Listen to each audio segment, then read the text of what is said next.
best. Where are you tonight? I'm at a friend's house. Undisclosed location. Undisclosed location. It's part of the witness protection program. We can't go ahead and do that. I'm just going to share this out a few places because there's some people that wanted to actually hear this tonight. Get back here, mister. Oops. Jesus.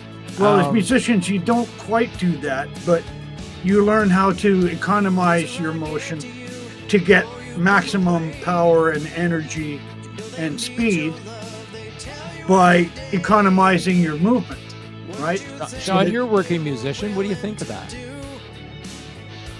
I agree because,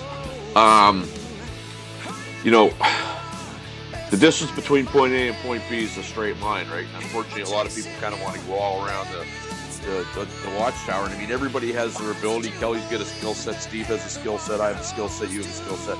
Everybody's skill set's different, but I think if you can take what they're talking about, this economy of motion, put it into your package of what you do, it will help you tighten up and improve and move things along.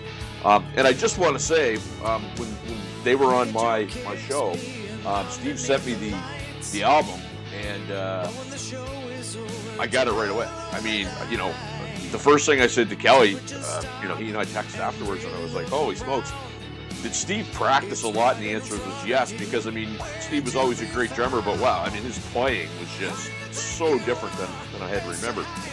So that theory of economy of motion, I got it right away. So when I went through and put the mashup together, and Sean, you can interrupt anytime you want, buddy. So I'm not here. It's a Sean Mannequin doll.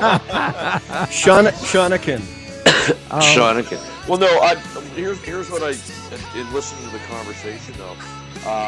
Two things. I mean, one, your point about playing for yourself, because I'm a big believer that you do that, right? If people like it, great. If they don't, that's fine too. Because I think you got to please yourself before you please anybody. This whole thing about working your tail off so that you go out so that people are, impressed. I mean, I know a couple people who post stuff on YouTube and they'll get 50 great compliments, but they'll focus on the one negative one. And that's just, you're doing it for the wrong reasons. The second point that I'll say is, and I've got to know Kelly a little bit over the last few months, what he does is effortless. And the one thing, I had the opportunity to play with a player, I guess, similar to Sean or Kelly. And unfortunately what happens is, you're at a certain level, you miss one thing in a show, and all of a sudden, oh, he's lost it, man. And it's really unfortunate because people don't sit back and go like, wow, this guy's really bringing some stuff. Or they're looking for him to mess up, and when it doesn't happen, they maybe make things up. And so, I love what you do, man. And it's really funny how. I realize how small our community is every time you post a video and I see somebody in it that I know. That you know, yeah. It's hilarious. It's funny. No, thanks. But I was going to say, poor Kelly, who's going to eat his own arm here in a second if he isn't able to go. And I haven't neither, and I'm wasting away to nothing. You can tell.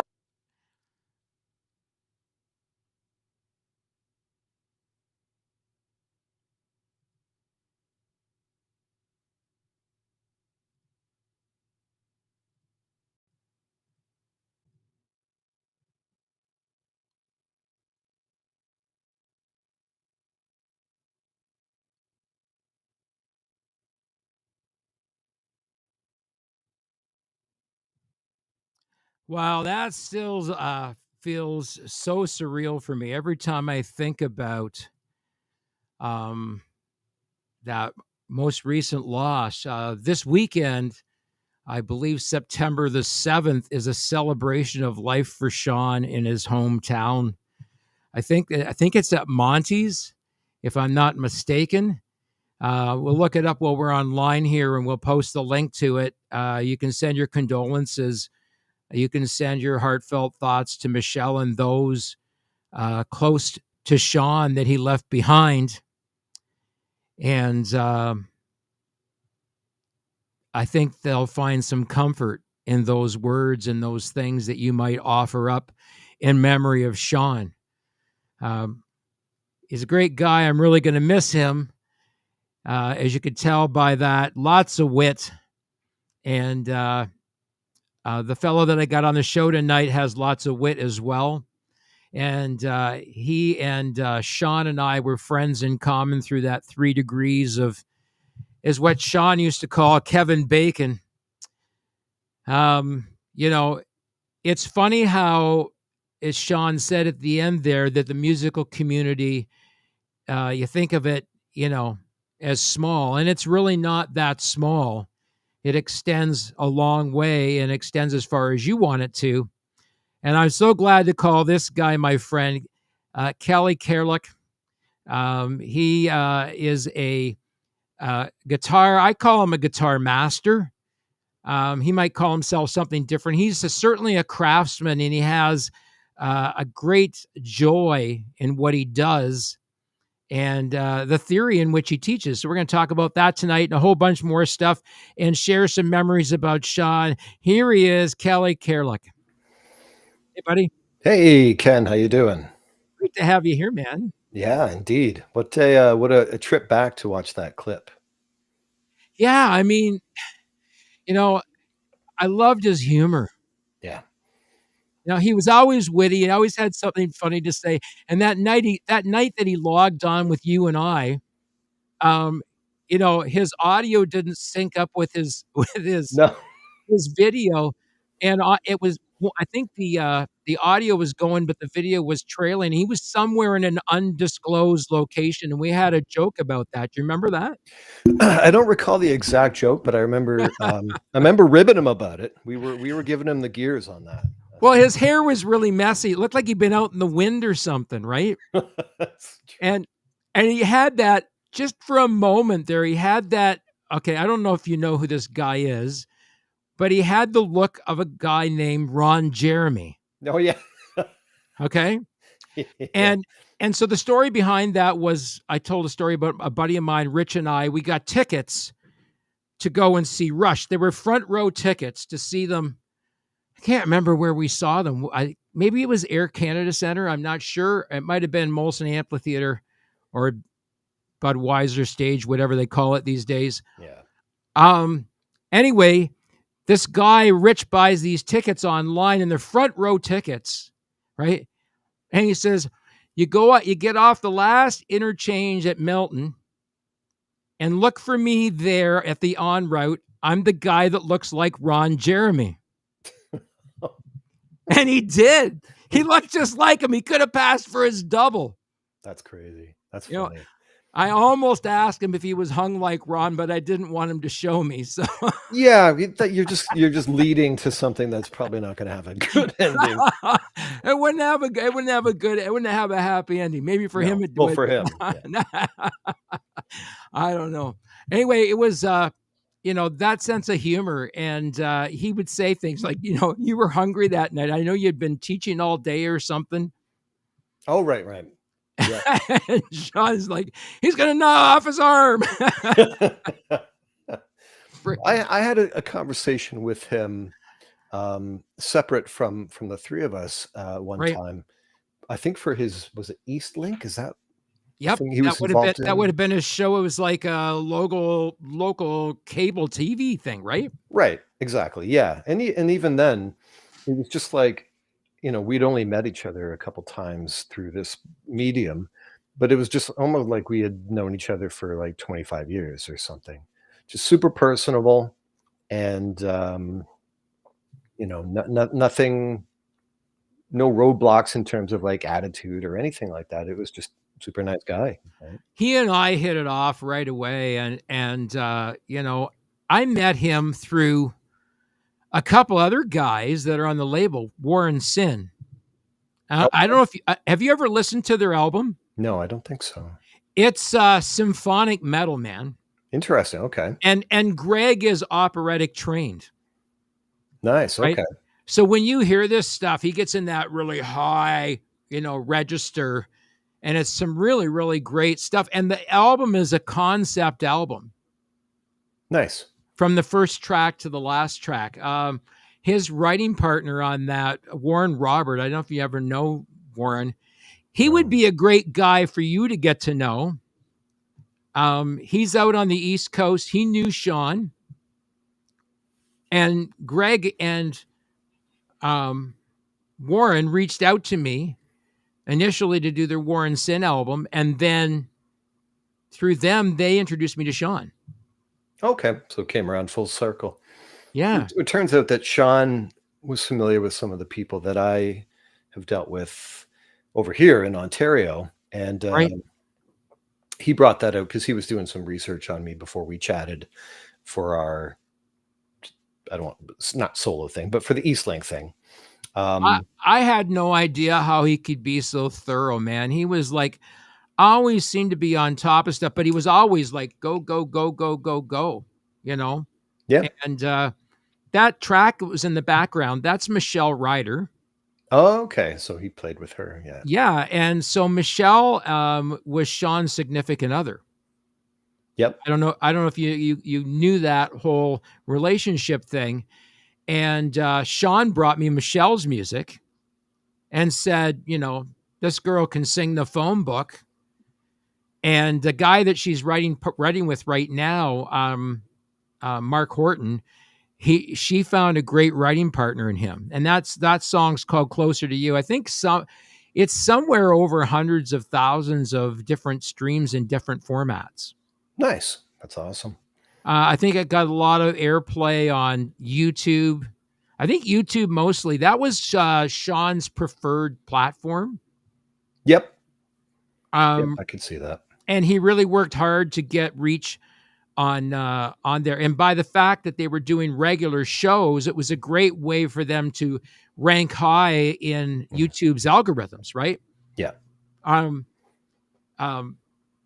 you ever watched Phil, Wings of Pegasus?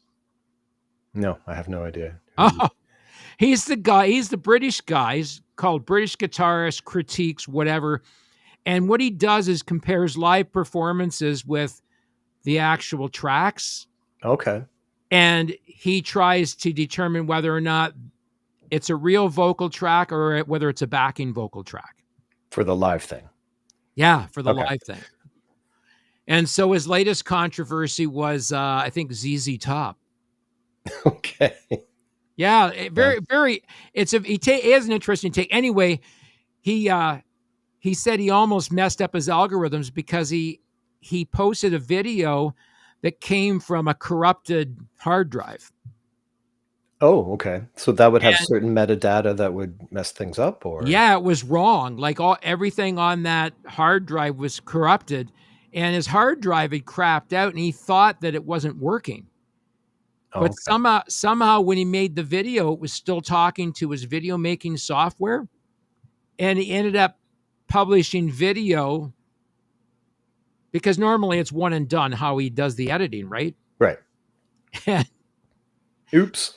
It was an oops. Yeah. And you know, like he said on there, if you miss 1 hour or 1 day on YouTube, if you're a regular YouTuber, because it's dependent upon your content creation, you can go down in the rankings just like that.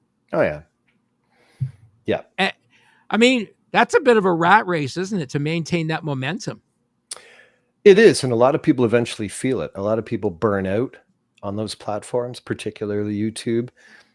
They may be very diligent and keep up with it for quite a stretch of time, but eventually it does, you know, it can wear you down because you are obligated, or you feel obligated, to maintain the pace.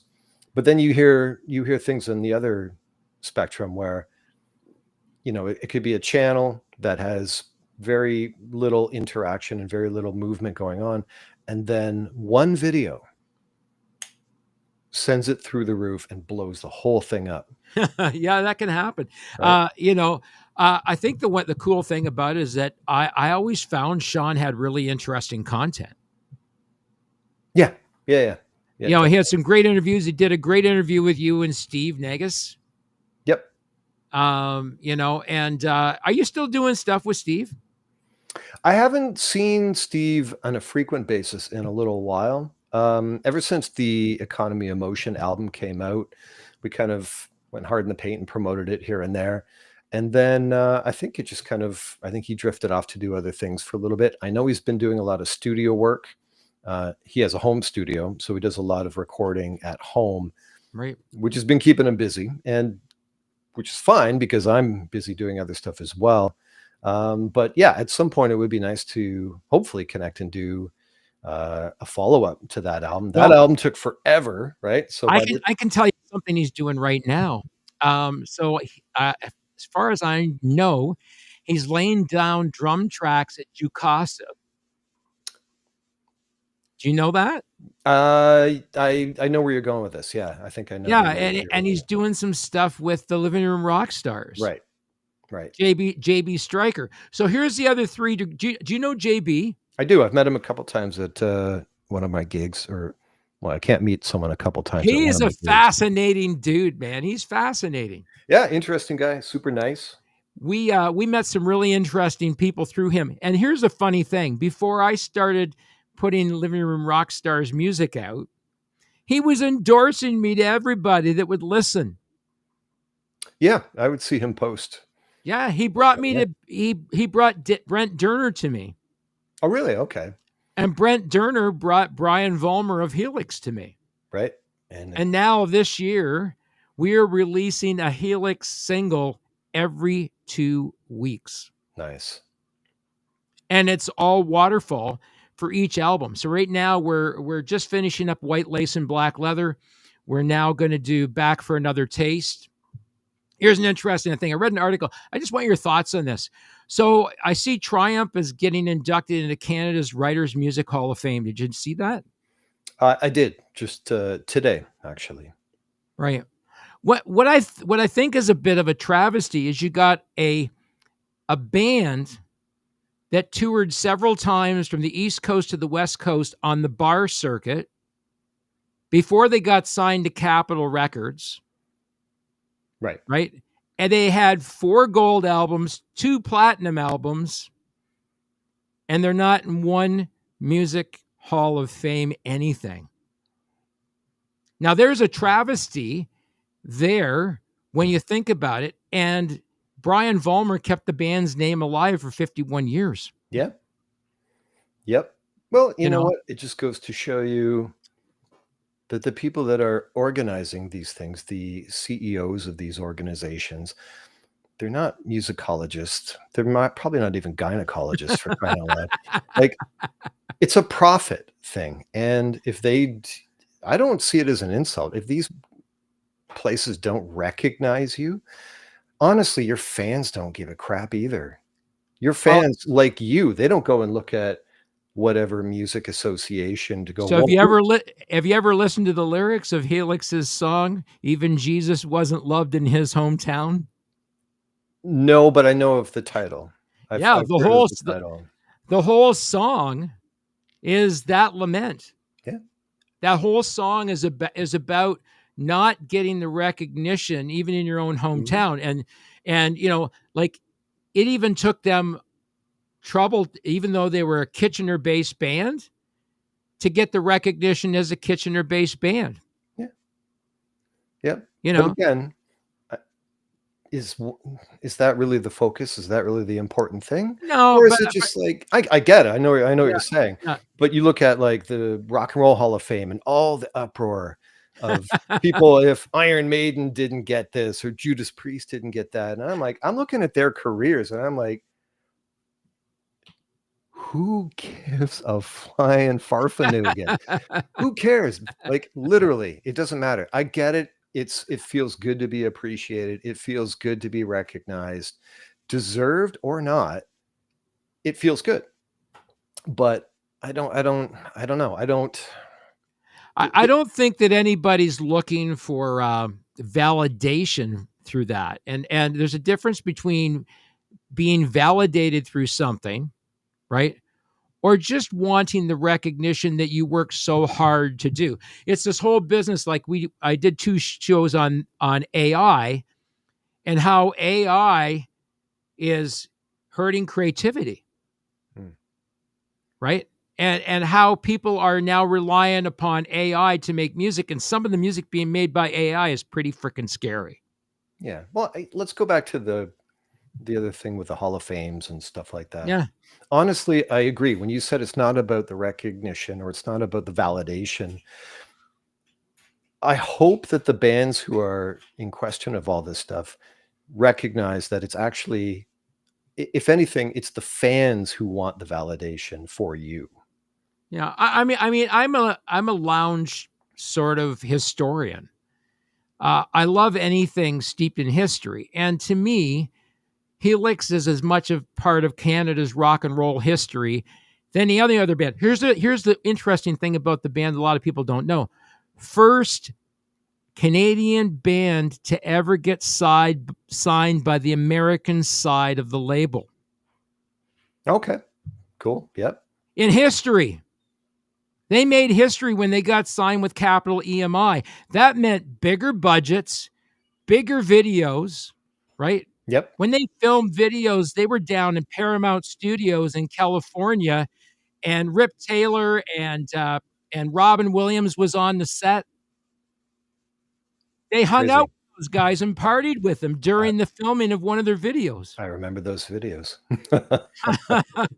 You know, there were some really, really weird things about that video as well. A lot of people don't know about that video.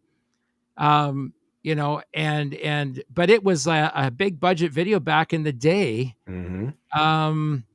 You know, so when you think about that, there's rock and roll history that I think is being missed from the historical standpoint. Just like people like yourself, you have, and I'm glad you're doing the books because it's a legacy, man. Mm-hmm. Yeah.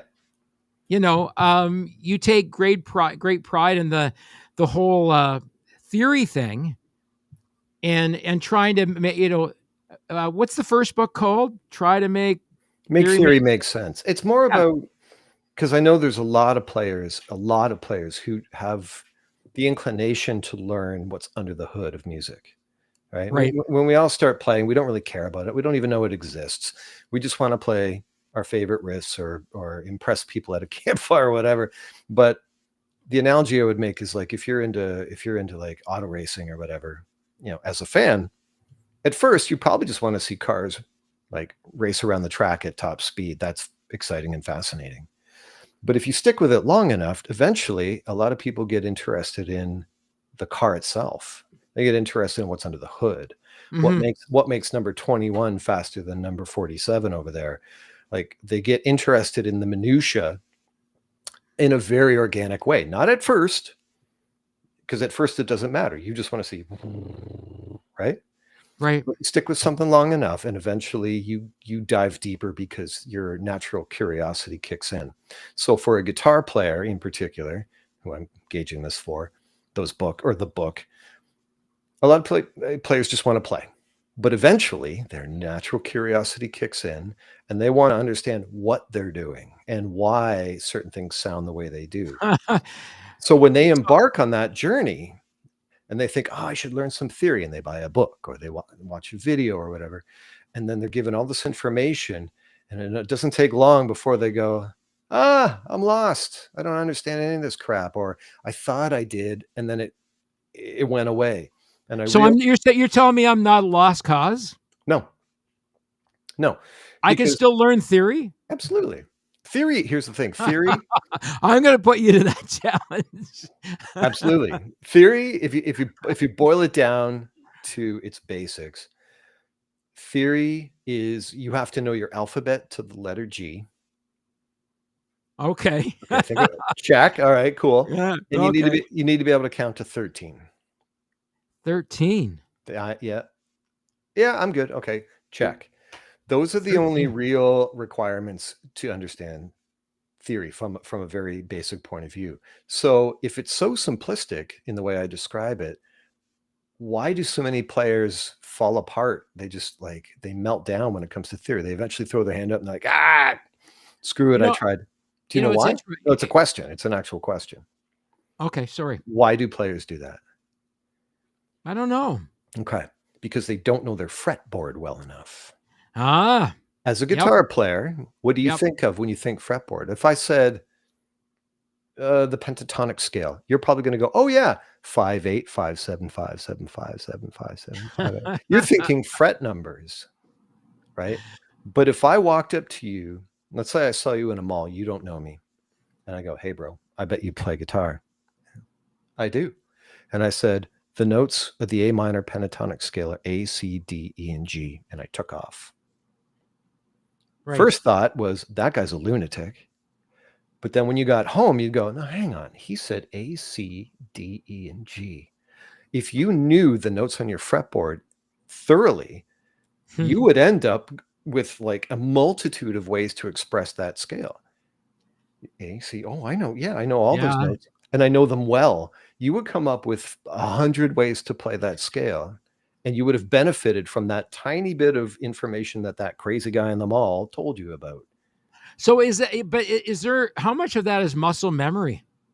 It's not so much muscle memory as much as eye-hand coordination, and just getting to understand. Well, not even that. Honestly, I think the physical nature of it is the least important thing. Right. Because in that book, I run through I boil it down to 2 key exercises that if you stick with them and you do them consistently, you will end up being able to drop your finger on any note on the guitar, look down and name it. My wife is really funny. She'll say to me, she said, okay, for a guy who can't keep time, because I can't. I mean, when her and I dance, I let her lead because I am such a shitty leader when it comes to dancing, right? Yeah. I really can't keep a rhythm when I'm dancing. And she said, how do you keep a rhythm when you play? I said, I just follow the drummer. Right. Yeah. Right. And it's weird because I don't even know what I'm playing. I hear the notes in my head and I play them. I can play them on the fretboard. I hear the note in my head and I can play that note. Yep. I know where to find it on the fretboard, but I don't know what I don't really know what I'm doing. I know it sounds right. Yep. And that is, I don't want to overly generalize here, but I'm thinking that's, if not half, 70% of guitar players do operate in that way, and they enjoy it. They have fun. They create good music. But what if I told you that you are allowed to play one note? We're going to jam. I want you to play one note, any note, and I want you to play the happy note. Or I want you to make me feel uncertain by the note that you play. Like, what's the note that would make someone go, I don't know, minor note. I don't know. Well, exactly. But if the table were flipped and you said to me, you're playing just an A chord, and you say, play the happy note, I know what note that is, and I know where on the fretboard it is in every location. So, okay, so let's say key of A. What is the happy note? C sharp. C sharp. Yeah, that's the note. Yeah, that's the note that, along with A, is the building block, is the main foundation of a major chord, which is generally considered the happy chord, right? Minor chords are dark and sad. Happy chords are major. So you said B flat. C sharp. Oh, sorry, C sharp. C sharp. Okay. Yeah. All right. C sharp by the C sharp. So a C sharp is not the same as a B flat. Nope. No, not at all. So C sharp is the happy note to an A. Yeah. I'll have to remember that. It's 2 whole steps away from it. It's the 3rd note of the major scale. We don't need to go into all, it's not going to be a theory lesson, but the point is that if you say, play this note or that, I know what note that is going to be, and I know where on the guitar that is without having to sit and calculate or do any fretboard geometry to try to figure it out. And it's due to the 2 exercises that are in that book, which, so I might as well just do it. There you go. So your camera's backwards. I'm reading it backwards. Okay. I don't know how that happened, but theory makes sense on guitar. Finally, your camera's backwards. What I didn't realize that your microphone's actually over on the other side. Yeah. So, your camera just probably set on mirror camera. No big deal. Okay. But that does happen. And Sean used to do that, and his kiss would be backwards. I'm like, sick. Nice. Oh, it's sick. Okay. It's sick. I hope he's feeling it. Yeah, right. It was sick. Anyway, some really cool things that you teach in terms of theory. The one thing that I have been trying to figure out with the guys that I work with, because everybody's at different levels in terms of relative theory that we might have. The drummer might actually have more theory than the rest of us. Yeah. Yep. And I think the guitar player, the other guitar player, has some level of theory. He knows what he's playing. He knows whether he's in a pentatonic scale or in a blues scale. He knows all that and a whole bunch of other really cool tricks. Like he's a king at pinch harmonics. Yep. And he's actually taught me a few techniques. And then now what I'm doing is trying to play different harmonies with his leads. Right. Yep. And here's the weird thing. I can hear the harmony and I can play it. He can't hear it and play the harmony. Yeah. Some people have a better intuition about that. Even if they don't know, they couldn't describe it, they couldn't explain it. Right. But some people just naturally are able to come up with a harmony to something. They can just hear the distance between the note, the fundamental note that guitar one is playing, and they know how far Right. in terms of frets or strings to play the other note. I've played with a few players like that. Well, it's really interesting because when we record, everything we record half step down. Okay. And so everything sounds different to me because an E isn't really an E. I've never been bothered by that. I know what you mean because it technically isn't an E. We just call it E because it's the low string. Whatever it's tuned to, it's E, right? It's that's the way we actually learn D it. sharp, right? Right. I don't hear the fundamental difference between an E and a D sharp in isolation. Like if you called me into a room one day, played me an E and go, that's E. And then the next day you called me in and you tuned it down a half step and played the note, I would go, that's E, right? Like I can hear the difference back to back. And the interesting thing is, I honestly believe that we've become hardwired to be able to hear 440 and 430 differently. Yep. And it still sounds the same. So if you're in 430 hertz, right, you're half step down. Yeah. An E is an E. Yeah. Even though it's actually a D sharp. Right. Right. And then and when you hear 440 tuning in E, it's an E. Right? It's just as a singer, you're just going to work harder. That's all. The singers can tell more than I'm a little bit lazy because I also play guitar and sing, and we record everything live off the floor as it happens, right? Right. And almost every song we write comes out of a jam. Somebody will come up with a lick. Like we wrote a song last week in 5 minutes. Yeah, that can happen. I just started strumming a couple of chords, right? And then next thing I know, we've got the verses, we've got a chorus, we've got a song. The whole thing, yeah. So it's interesting how that can come together when people have varying skill levels. It doesn't work that way all the time either. I know a lot of bands that will struggle. Like if you put everyone in the same room and go, okay, we're going to try to create something, and it just ends up being like a mess because one person may have an idea, the other person has no idea. They're just looking at your fingers to find out what fret they should be playing. Right. You know what I mean? Like it can be varying levels of contribution due to everyone's level of musicality. Like I know a lot of players who can play, they could play something that they've learned. Right. They can take the time to learn it and they can play it, and they play it reliably the same every time. Right. And other players are terrible at learning something, but they can create something on the spot. Right. And it's never the same. It's really interesting because, with these guys that I work with, we all come up with musical ideas. Typically the other guitar player, I'll come up with a riff, but our bassist wrote a song called Toxic. And it's interesting because it's all written around a bass riff that he starts doing. And it sounds like something that you'd hear in a Quentin Tarantino movie. Okay. Right. And then we just started building on it. I just started playing some basic chords to what he's playing.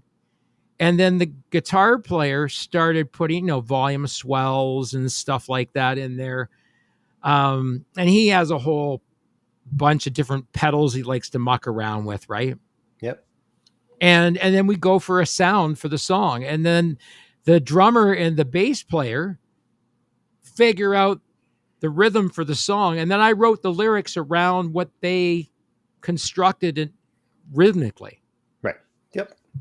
And it worked really, really well, man, because the lyrics fit the song perfectly, right? The song's called Toxic. It's about toxic relationships and, how they can mess you up and how much better you feel when you're out of them. Yes. or at least in control of them. In control. There you go. Yeah, a lot of great songs were written on the spot, written with limited time, written with no expectation of it actually becoming anything, like the classic story of Smoke on the Water. Right. The album Machine Head is done. It's already recorded. They had time left that they had already paid for, about an hour, I think it was, or something. So they're like, well, let's just try to make the best of it. And if something comes of it, great. If something doesn't, also understandable and fine. We'll just go home. We'll go back to England. Richie just starts playing that riff. Yeah. Ian Gillan goes, hang on, goes to the toilet, starts writing down lyrics, right? Next thing you know, it's the biggest song ever. And it was nothing more than just... And every budding musician wanted to play it. Of course. Yep, you never know. And then there's some other really, really great, Deep Purple tunes out there. Mm-hmm. Oh, definitely. And here's the interesting thing. So you had, I just want to go back to the Helix thing for a minute. They're guitar players, two very different guitar players from very different schools. Yep. Paul Hackman grew up playing Deep Purple and all that stuff. Yep. Right. And he had both bands at one point in time, his band White Horse and Helix, both had keyboard players. Okay. They were playing Hammond organs, right? So they were going for that, that Deep Purple sound. And then Helix's keyboardist leaves. White Horse no longer has a keyboardist. And Paul answers Helix's ad for a keyboardist, right? And he says, I'm not a keyboardist. You're not going to find one. I've been looking for one for 4 years. You will not find a keyboardist. I'm the best next thing to that keyboardist. And I'll prove it to you. And it's interesting because Brent, I think Brent's influences were more along the lines of King Crimson and stuff like that. Interesting. Okay. Yeah, so they came at it from very, very different schools of thought, and yet they had some of the best lead harmonies in rock and roll. True. Yeah. There's probably some other influence in there too, as well. Oh, definitely. They were highly influenced by tons of different artists of their time. Back in the day, it's interesting how influence, so for example, Art Griffin's Sound Chaser. That's one of your projects. Mm-hmm. Yep. That is, tell us a little bit about that and the type of music that it represents. Well, Art got a hold of me through a mutual friend of ours, and he had already been working on material for years, from what I understand. And he was just in the process of fleshing it out to make it something, make it an album, make it put a band name on it and everything. And we hit it off instantly, and definitely more in the progressive rock instrumental realm. So heavily influenced by, yes, obviously, if you look at the first album cover, we actually had it created by Roger Dean, which is unheard of, but somehow we got that happening. The guy who did all the Rush, sorry, not all the Rush, all the Yes album covers. And from there, I mean, they're like instrumental. To me, they're almost like journeys. Sure. And they really are an interesting change for what I normally do. But we're working on album 3 right now, and it's basically bass drums, keyboard, violin, kind of an arrangement. And album 3 is going to be called oh goodness, just sorry, just escaped me. What I meant to say was it's going to be out late November, and Approaching Translucence is the title. And it's very much keyboard heavy in terms of like the sonic padding that you're going to hear. A lot of violin, a lot of guitar, obviously. And that's the best way to describe it. Very much a journey. There are choruses per se and verse sections and things like that. But I think you're going to find that while you're hearing that along the way, you're going to be just taken on a journey with a lot of that stuff. And really happy with number 3, the way it's come out. I had a chance to sit down with Art about a month ago. He came over to my place and we listened to the entirety of it. And I was just sort of like, yep, we're getting better. We're getting better. I like all the albums, but number 3 in particular, I'm like, yeah, we're really starting to find our thing. Oh, nice. That's Yeah. that's always cool when that happens, right? I mean, when you find a groove and you like what you're doing, right? Yeah, exactly. It's just it's the way we work. Like for this album, we didn't have a chance to get together at all and do anything like in the same room. Previous albums, I would make my way to Art's place. He lives in Collingwood, and we would do like a weekend of recording, and then there's all my guitar parts done, whether I like them or not. They're done because I went to his place and I recorded them. But ever since I did some of the second album at his place, I had a chance to actually take my time here, get what I want, and not just live with what I got, which made all the difference to me. Right. I find that when I'm under the gun of like, all right, here's all the time you got and it's forever, so let's go. I mean, it can happen fine. It can work fine. And then there's other times where I'm like, yeah, I wish I had, had a chance to redo something or whatever. But this one I did entirely at home from my point of view or from my aspect of it. And I made sure I got exactly what I want from my part of it. And therefore Art became happy with it as well. And yeah, it's going to be really cool. I'm really happy with the way this got completed in the end result, for sure. Right. I want to show you that album cover. Oh yeah, I remember that. You remember that album cover? Yep. So here's an interesting thing about that album cover. That is a drawing. Well, yeah, I didn't think it would be a photograph. Yeah, isn't that crazy? That came out in 1979, and that is, it's an actual photo. I guess it's a photograph of the artwork itself. Right. Yep. But I mean, what a cool thing to do. It reminds me of like there was a whole, I don't know what genre you would call it, but there was like a whole realm of artwork that came out in the 70s and maybe early 80s of bands where they're very like, how would I describe it? Knights and medieval sort of artwork or whatever. And the style of it was very much like, is probably as close to real looking as you could get without it being so. And right. Like it reminds me of kind of like something, obviously not totally because this is just chains, but if you looked at like an old Molly Hatchet album cover, right, there was like the detail in there would be similar, right? Like the sword that the guy on the horse would have like, you could see the glint from the sun and everything. And they would look really pretty as close to real as you could get back then. So that's kind of when I see this one, that's what it reminds me of. Yeah, I'm trying to remove that freaking image, and you think it'll let me remove it?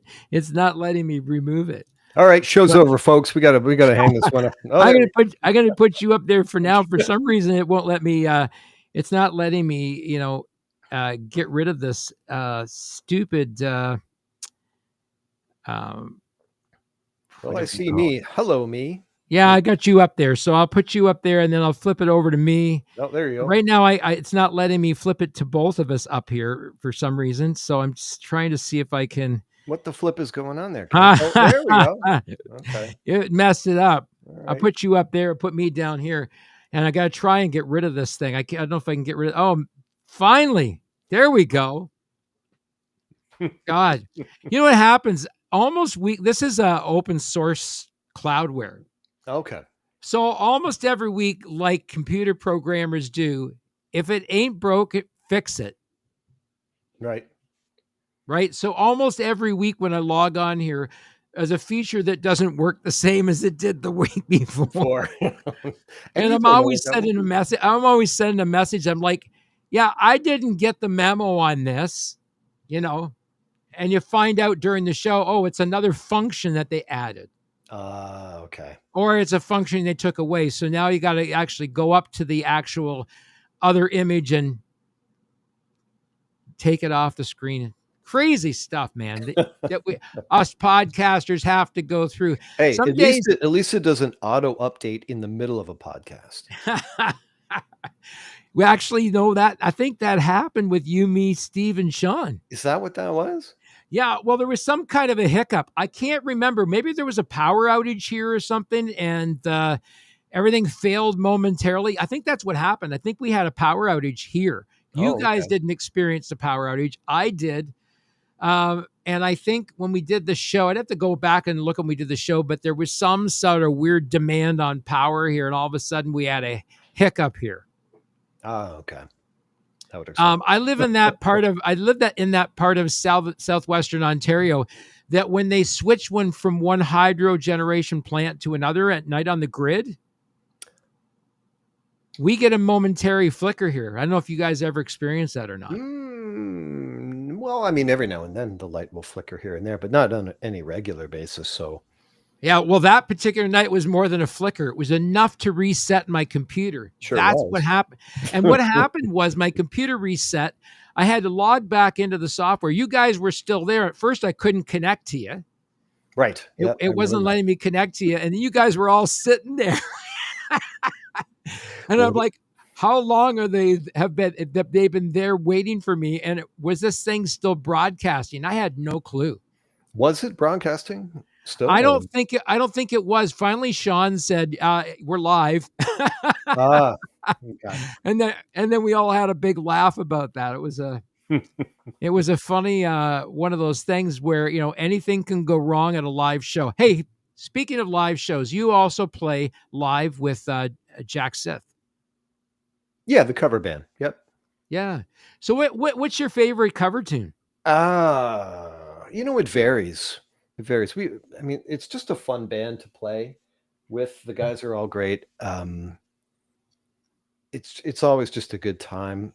But we have enough songs now where we can swap stuff in and out, right? So stuff that we're getting kind of tired of playing, and sometimes bringing back an old tune, like one we haven't played in a year or two. Right. I was maybe sick of it 2 years ago, but you bring it back in, and it's sort of like, oh yeah, okay, I don't hate that tune anymore. That's good. Good. There's a tune that we're mucking around with. It's an old cover tune. It's called "Going Down." Yeah. Oh yeah. So Joe Bonamassa recently recorded that. Okay. And I really liked his interpretation of the song. I'm going to imagine he's reinterpreting the Jeff Beck version, because that's the one that most guys in the blues rock realm, that's the one they know. And it's not, I mean, they're not even always anywhere near close to the original. No, and nor should you be. Right. That's the other thing too. I mean, especially with a song that old, like how long? Like 67 years old, that song, right? Yeah. It's like a blues rock staple. And it shouldn't be the same. It shouldn't resemble, other than the basic structure and, the riff in that song. Ding, ding, ding, ding, that. Right. Don't mess with that. What we want to do is what I'm trying to go for is that sort of that Memphis feel for the song. So imagine yourself down in a smoky club in Memphis and a band gets up on stage and plays it with that sort of down south sort of swagger. Right. That's the sound I'm going for. And so again, getting back to theory, what I'm trying to get the guys to do is the down, down, down, down, down thing, right? That musical phrasing. Because to me, the framing of that musical phrase, there's actually 6. I'm going down and then down, right. Down, down, down, down, right? And each one of those musical phrases hinges on a note. Right. And so what I want on each of those notes is emphasis on each of those notes and the accents from the drums on that musical phrase, because I think it's really important to the song. It's the song's message and going down. Right. Yeah. Well, it's just quarter notes. So if anything, the emphasis would just be, right? Just play quarter notes. I mean, if you did anything other than that, you would lose the essence of that phrase, really, right? You can interpret it. You can swoop into certain notes, vocally or guitar-wise. You could swoop up to that note. You could vibrato certain notes, vocally or guitar-wise. Yeah. But if you do anything other than just playing quarter notes for that part, you're kind of drifting away from what the whole song's about. Now, the main feel of the song, right? A lot of people play it in straight 4. You could do it as a shuffle. It would probably still work. You could do it as 12/8 time or what. Like, there's different ways to interpret the whole thing. Right. But I really like what our drummer is doing with it, because he sings the backups on that song. Okay. So the cool thing about having him on the backups on that song and singing the harmonies to the down, down, down. Yep. Right. It works really, really good. There's a nice blend between our voices. And now it's about getting everybody on that musical phrase so that it's there. Boom. Everybody's there on that note. Boom. Yeah. Boom. Right. And the tighter you get that, the better it sounds. Yes. Right. And that's what I mean by musical phrasing. Am I explaining that right from a theory standpoint?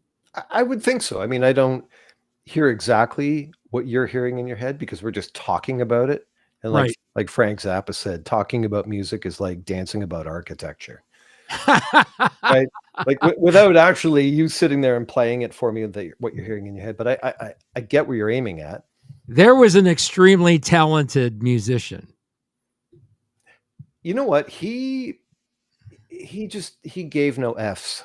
You know what I mean? Like, he had a musical vision and he wasn't afraid of what the commercial outcome of that vision would be. And when you went to a Frank Zappa concert, it was an improvisation. You'd be surprised how much of it wasn't. Well, yeah, there's parts of it that were well rehearsed, but there were definitely parts in that you go, are they really on script here? I mean, Titties and Beer, perfect example of that. Of that sort of, you wonder if it's all scripted or whether some of it was improv as they were going along.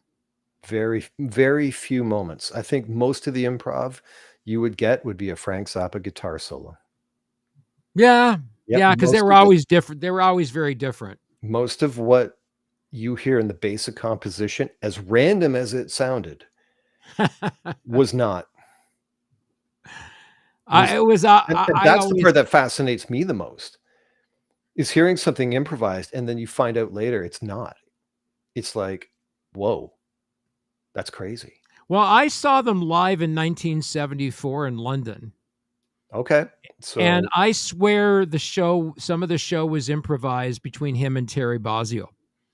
There would be moments for sure, but there were definitely moments in there that Frank made reference to playing in London. 1974, that's a long time ago. I wasn't even around yet. That was in the old London Arena, which was a roller skating arena, and the arena was all wooden. Oh wow, okay. So it was a nice warm sounding arena, probably set 3,000 maybe. Okay, good size for Maybe 2,500. It wasn't huge, but I saw Frank Zappa there, and I saw Kiss 2 days before Christmas Wow. in the same year. Wow, that'd be a memorable year for sure. Yeah, and I remember I remember the Zappa concert vividly, and you know, it was like watching something like sort of rock theater. In a different way, right? We think of Kiss and we think of Alice Cooper as rock theater, but Yeah. without the makeup and the crazy costumes, everything else about the Zappa catalog back then was certainly vividly like crazy. Well, there's some bizarre moments, and all of a sudden, out of the blue, the horn players would start playing. Yeah. Right? Especially in songs like Dynamo Hum, when he did Dynamo Hum live. I mean, those songs, you could see how he recorded the songs, but to replicate those songs live and do them justice, to me, because what turned me on to Zappa was listening to the albums, right? This is 1974. I'm 15 years old. Yeah. Right? And I'm influenced by Frank Zappa at 15 years old. How many 15-year-old kids listen to Zappa? Back then, more than today. Right? I knew all the words. I knew all the words to Dynamo Hum. She looked over at me with a glazed eye and some bovine perspiration on her upper lip area. I mean, how do you remember that? Right? Dynamo Hum, Dynamo Hum. I spent 3 hours and I ain't got a crumb from the dynamo, the dynamo hum. Da, da, da, da. But see, it was just zany enough. It was just zany enough that you were like, wait a minute, nothing out there is like this. I was smoking weed that night, and it made even more sense to me. But there you go. Yeah. Like it was one of the most bizarre rock and roll extravaganzas I'd ever attended. No doubt. And I'm like 15 years old, man. I haven't, I've barely begun to whet my appetite in terms of bands that I saw back in the day. Right. Right. I saw Kiss in 74. Then I saw them again on the Alive tour. Yep. And then I saw them again on the Detroit Rock City tour. Right. All when those albums all came out, and that's back in the day when bands were touring albums. Every year. Yeah. It was like every year. New album, tour. New album, tour. Yeah. 10 years to write your first album, but 1 year to write your second, 1 year to write your third, and so forth. Hope you got it together, boys. Yeah. I mean, thank God Helix, they had 2 really great albums out before their label even picked them up. Yeah, and that can happen. That can happen too. They sold 10,000 units of their albums on their own. 10,000 records. Yep. Who does that? Not many.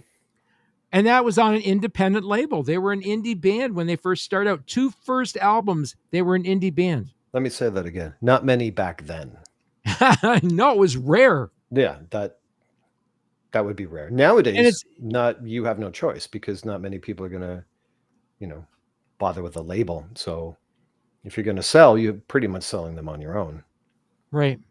What do you, so in closing, we got to have you back and continue this conversation, because I feel like every time I have you on this show, I feel we scratch subject matter, just the surface of the subject matter. Yeah. At hand. But I'd like, in closing, some of some final thoughts on, music creation.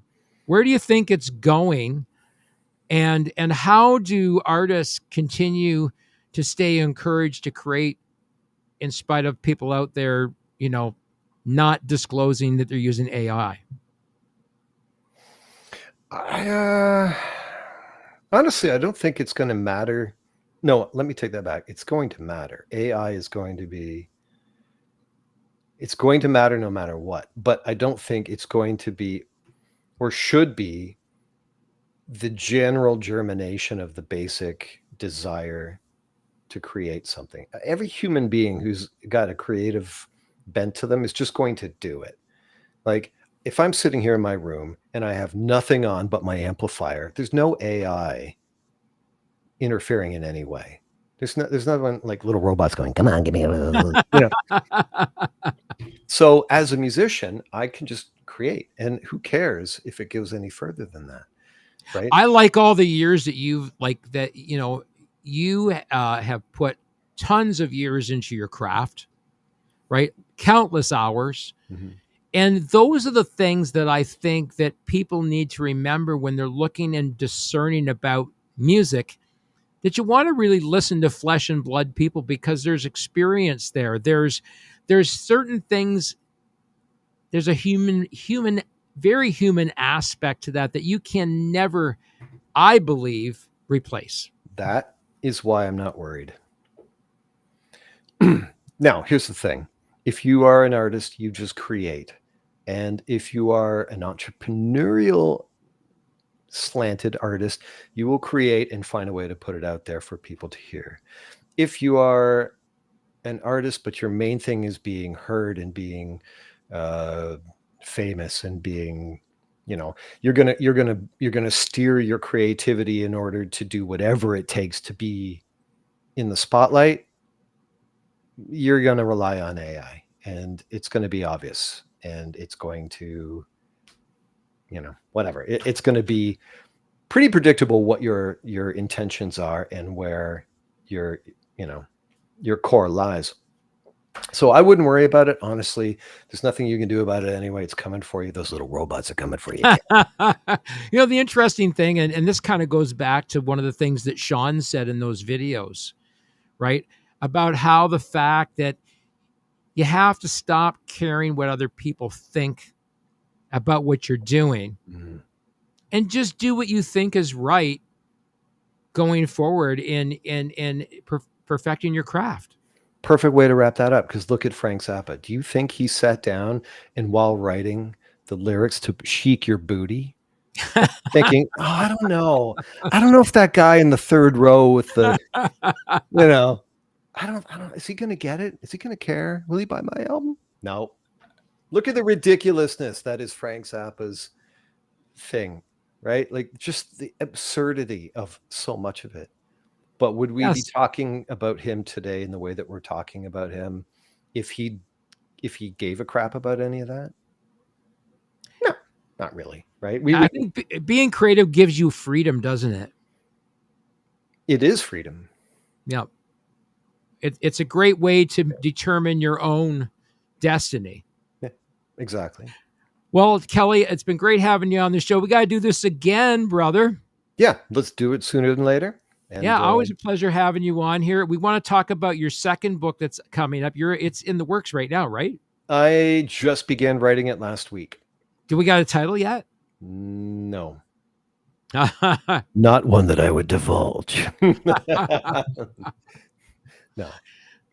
Oh man. So we are in the process of writing a book about our journey across Canada. Nice. 29 days on a steel horse. All right. Do you want to collaborate with John Bon Jovi? Because I think he's got along those lines there. Yeah, kind of along that line. I always thought about Bon Jovi when we were making the ride across Canada. Well, thanks everybody for joining us tonight. For those of you that joined us in the chat room, we certainly enjoyed your comments. I just noticed them now. Yeah. Michael Muscat, Patrick Mullock, thanks for joining us tonight. Hey, Pat. And Pat. I don't know anybody else on there that joined it tonight or came and went. Thank you for following us as always. This has been the Indie Show. That guy there, that's Kelly. I'm Kenny. You're not. This is the Indie Show.